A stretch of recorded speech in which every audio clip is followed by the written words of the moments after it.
Bonjour, nous sommes le mercredi 28 janvier 2015 et je voudrais aborder une fois de plus les questions juridiques qui m'intéressent beaucoup parce que finalement, comme je l'ai déjà dit, ma première formation au sortir du baccalauréat a été le droit, dès les années 65.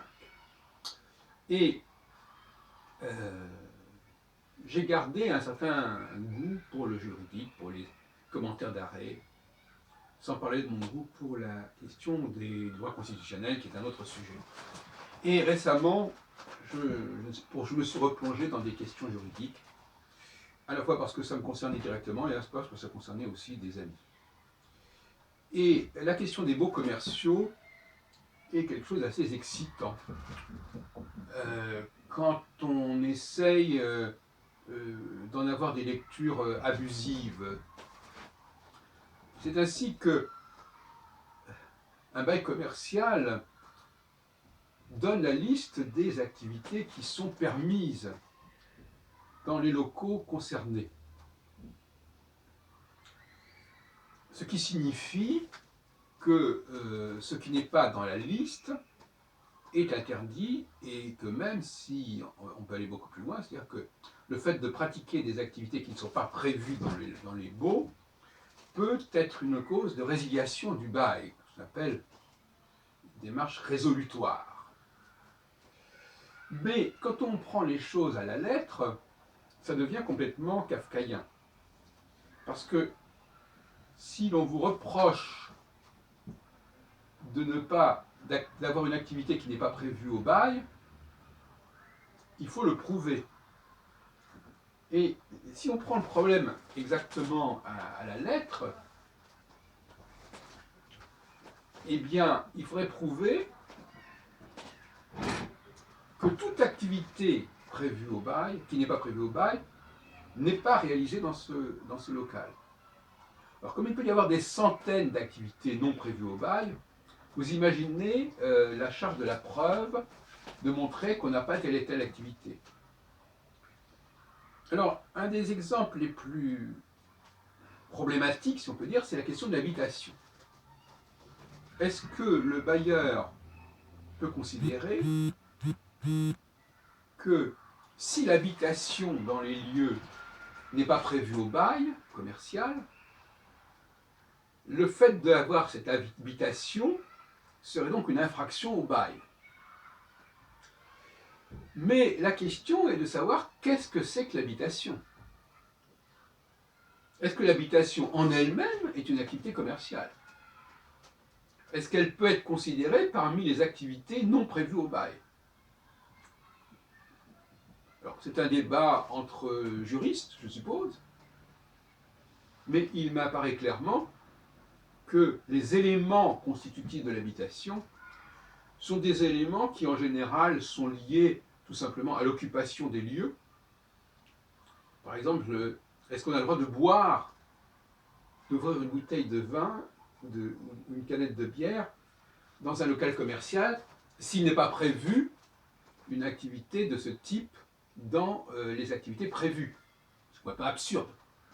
Est-ce qu'on a le droit de faire pipi dans le bail, dans les locaux, si ça n'est pas prévu explicitement? Est-ce qu'on a le droit de réchauffer un produit, par exemple dans le cadre d'un séminaire, si ça n'est pas prévu au bail?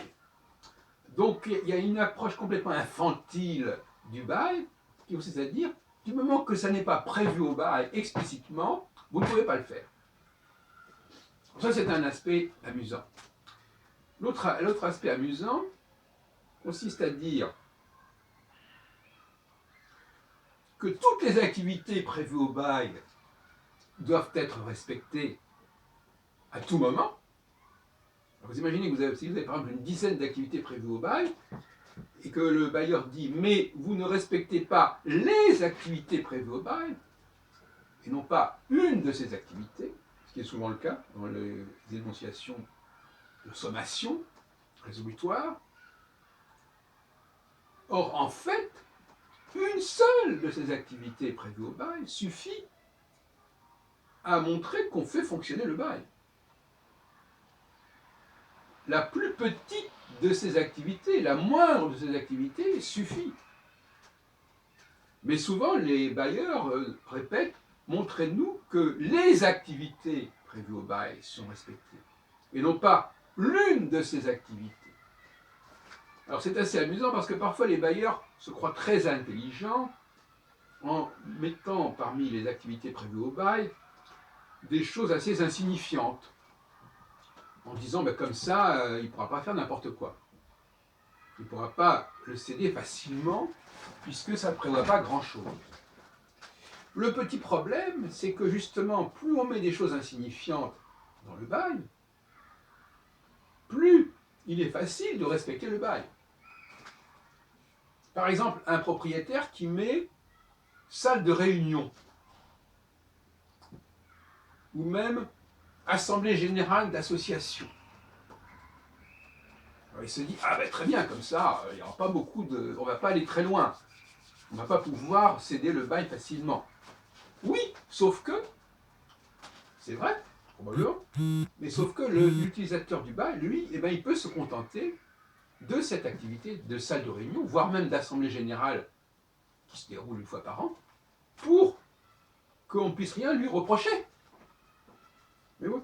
Donc il y a là ce genre de contrat de bail commercial est extrêmement amusant parce que on voit à quel point les gens sont de mauvaise foi, dans un cas comme dans l'autre, d'un côté comme de l'autre.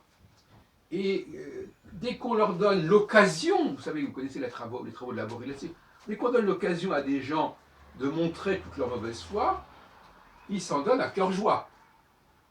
Donc ils vont dire, voilà, attendez, mais prouvez-moi, là, c'est pas prévu qu'il y ait boucherie là, dans ce bail, prouvez-moi que vous n'exercez pas la boucherie.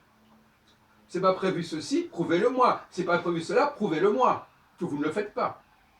Faut-il que le locataire ait la charge de prouver qu'il n'exerce pas telle activité, qu'il apporte dans tous les cas de figure des présomptions dans ce sens. Un cas remarquable, effectivement, c'est celui de l'habitation. Tant que ce n'est pas un hôtel qui a été ouvert dans les locaux, l'habitation n'est pas en soi une activité commerciale prévue au bail. Sauf si, dans le cadre d'un bail mixte, elle venait à empiéter ou à se substituer aux activités prévues au bail. Dans ce cas-là, il y aurait un problème, puisqu'elle produirait la cessation des activités, et par le fait même, elle produirait une condition résolutoire, à savoir le non-respect des activités prévues au bail. Encore que, on est en droit de se demander si la dimension résolutoire ne se concerne pas avant tout